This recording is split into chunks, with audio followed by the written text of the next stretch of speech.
Hey, we're getting ready to read a new story, and I've read this a couple of times and love this story. It's called The Meanest Doll in the World, and it is by Anne M. Martin and Laura Godwin. Pictures by Brian Selznick. This is a series of books. There's a series of books that goes along with this. This is the second one. So here's a little bit inside information. Here comes Mean Mimi. Can Annabelle and Tiffany stop her? Can they save doll kind? Only if they can save themselves first. The meanest doll in the world. Oh, there seems to be a hint there about her, too. A page of what looks like doll furniture and old timey dolls here.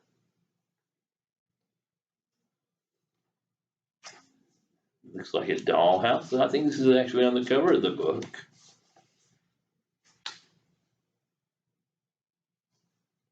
The rooms in the house. The meanest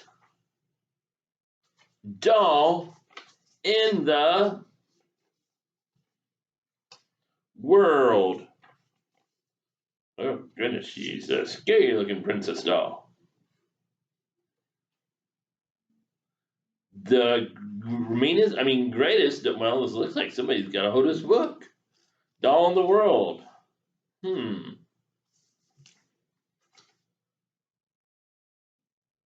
Oh, first chapter is called Miami Beach A Go Go. They're right down here. I am queen of all dolls. I think the mean Mimi actually did this. Miami Beach A Go Go, Chapter 1. Annabelle doll sat in the soap dish high above the bathtub in the Palmer's house. Since Nora Palmer was just below her taking a bath, Annabelle had to hold still, still, still. She could not be caught moving, but she was desperate to see the cause of all the splashing and shouting she heard. Shark, shark attack, cried Nora. Look out, dollies, get out of the way. There was a tremendous splash and the sound of sloshing as water hit the tile floor of the bathroom. Everyone out of the ocean, commanded Nora. Come on, dollies, come on back to the beach. For a moment, Annabelle heard nothing, even though she knew full well that the entire Funcraft family was in the tub. Like Annabelle, they could not laugh or talk or move about on their own, not while Nora was in the room. Annabelle thought longingly of the dollhouse, her nice, quiet home, and of Kate Palmer, Nora's 90-year-old sister, the owner of the doll family, and their house. Kate never played wild, noisy games with the dolls. She merely posed them in the rooms of their ancient house and occasionally talked to them or rearranged the furniture. But Nora, who was 5, and the owner of the Fungraphs, invented games like Miami Beach A Go Go and Rancher Family. She was only supposed to play those games with the Fungraphs, who were new and made of plastic, but often she crept into Kate's room and snatched up Annabelle and maybe one of the other dolls, Mama or Papa or Nanny or Uncle Doll or Auntie Sarah or Bobby or Baby Betsy. And the next thing Annabelle knew, she was riding a hideous old plastic horse or being driven to the bathroom in a Barbie car. Since the dolls were over 100 years old, made of china and dressed in antique clothing trimmed with lace and ribbons, Nora's games could be dangerous. However, Annabelle admitted sometimes they looked exciting, and the Funcraft certainly enjoyed them. Annabelle decided she simply had to see what was going on in the water below her. Ever so slowly, she pulled herself up straighter, then bent over a bit, just a teeny tiny bit, and slid her eyes downward.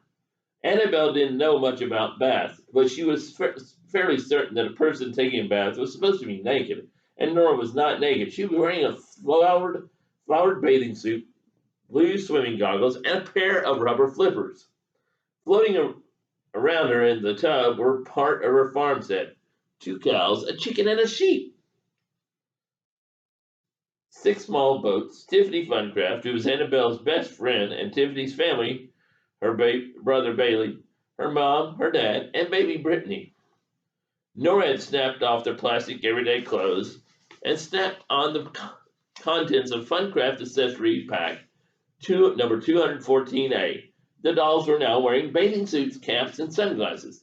Annabelle couldn't be sure, but she thought the Funcrafts were smiling. Run for your life, Dolly, said Nora, suddenly as she stood up in the tub. It's a tidal wave.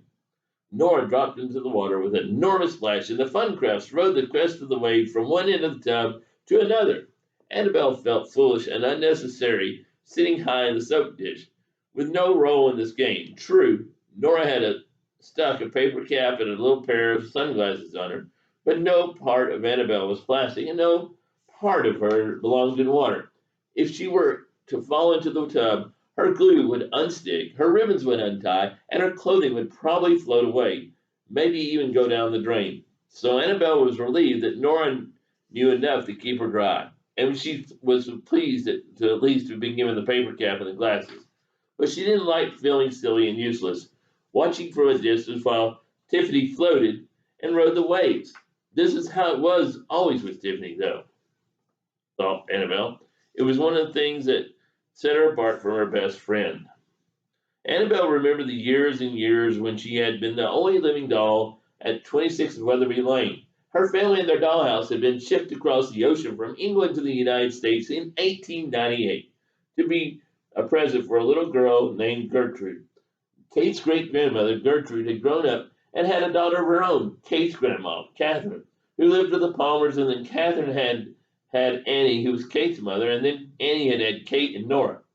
During all that time, Annabel had known no living dolls except the one in her family.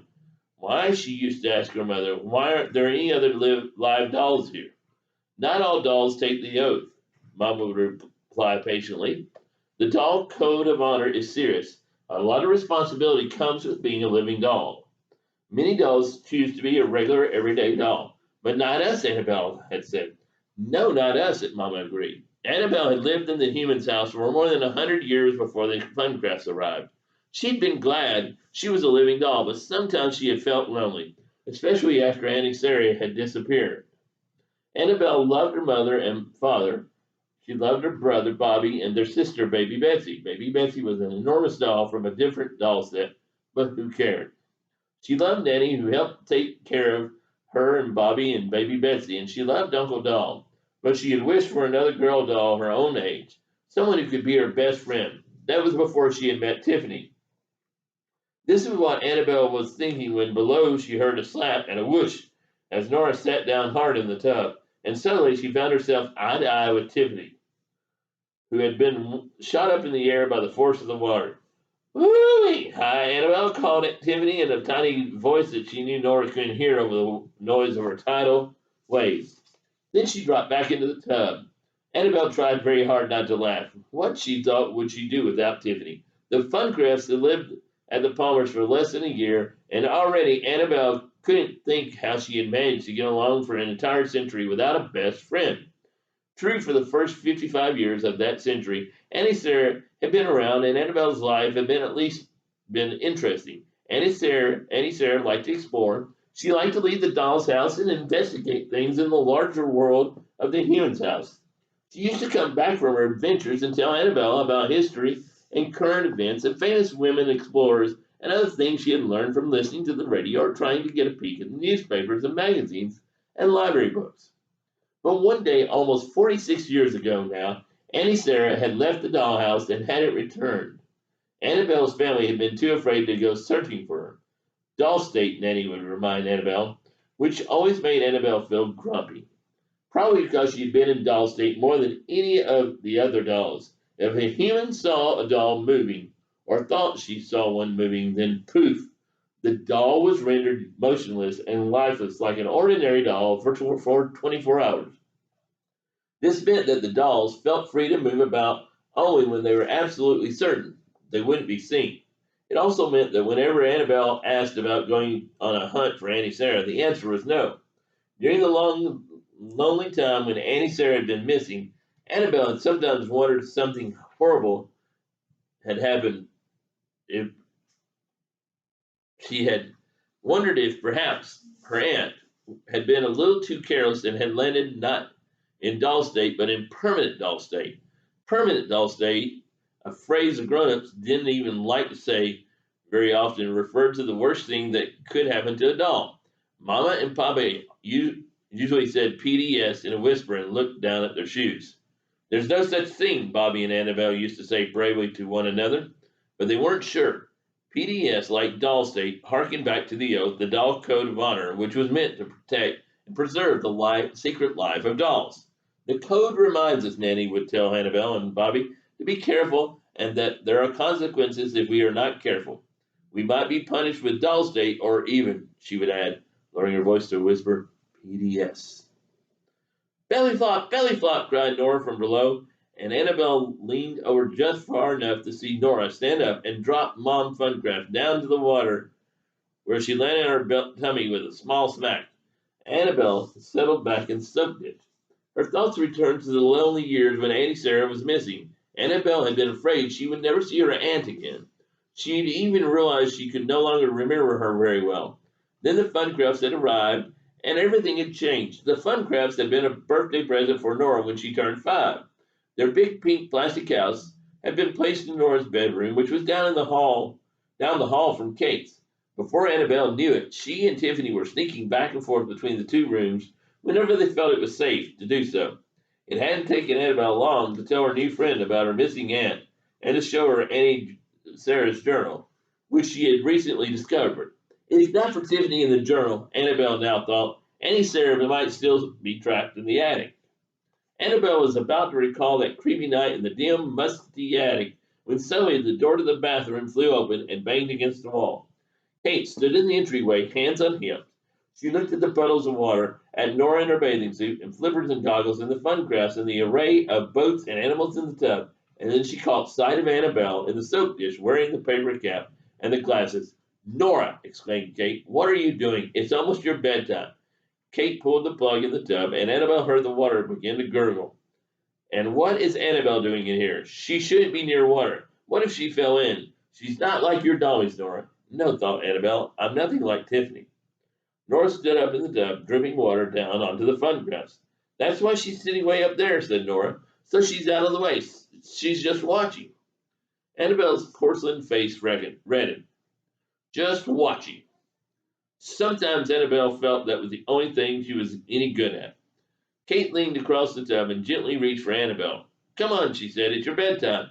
I think I'm going to give you a quiet night tonight. This meant Annabelle knew that Kate had settled the dolls in their beds. She was going to close up the front of their house and lock the tiny heart-shaped padlock with his key. Kate didn't do this very often, and Annabelle was glad. While a night closed into their house gave the dolls more freedom to move about and to talk. It also meant that Annabelle was locked in and Tiffany was locked out. Annabelle sighed as she looked between Kate's fingers at the Funcraft below. She saw that Tiffany had floated all the way to one end of the tub and was smiling a teeny smile as she twirled around and around in the whirlpool over the drain. Tiffany probably didn't even realize that Annabelle was being taken away. Annabelle sighed again, feeling very small and left out. But she made a decision. If she didn't like feeling left out, then she would do something about it. She just didn't know what that something would be. And that's the end of chapter 1 of The Meanest Doll in the World. Obviously, we haven't met the meanest doll in the world yet. There she is. All right, and chapter 2 is a mission. We'll find out what the mission is tomorrow.